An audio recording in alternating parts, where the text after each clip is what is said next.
So how do I not stuff Mm. up my kids and do a good job? How do I not become one of those people that calls into your show and goes, "Oh my goodness."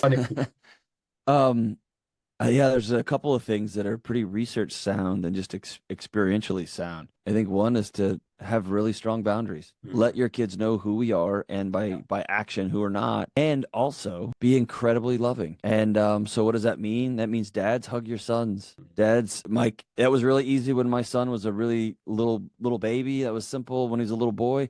My son's taller than me now. He's a gigantic 14-year-old, and he's hairy and he smells horrific. And this is the season he needs his father's hugs the most. Yeah. And he can feel my nervous system. Same with my daughter, same with my kids. And so hug your sons, hug your daughters, saying the words, I believe you. And, right? Teaching kids, I'll give you this.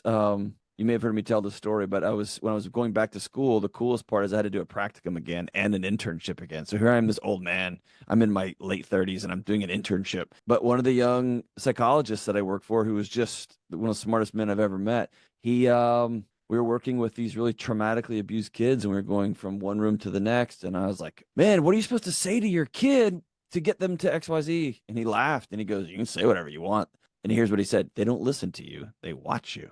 Mm. And so if you quote unquote don't want to mess up your kids when it comes to treating women right, Yeah. Yeah. treat your wife incredibly well. Tip the waitress, even when it's tough. Tip her a lot and show your kids, here's how much the bill cost. Let's give her a special, let's give her a gift. Um, like treat people well. Like, so live these experiences out. Say the words, I'm sorry. Um, Model the behaviors that you want your kids to absorb.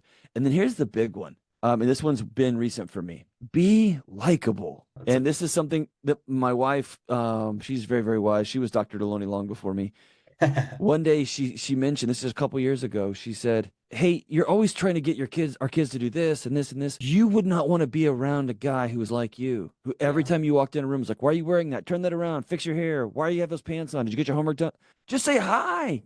Yeah. Right? Just like come on in and sit Totally down. right. And I realized, oh my gosh, in my effort to quote unquote make good humans, make good adults, um, I turned every second I was with them into a lecture, into Yeah. some sort of learning opportunity. And so I told my son, dude, I'm going to quit commenting on your clothes. I'm going to let the middle school wolves have you, and best of luck to you. And Love that. I only lean in. Like this morning, he came down, there was a huge stain, and his pants were wadded up, and he was walking out. And I said, hey, you can't wear that. Like, this reflects on us too. Like, come on, dad.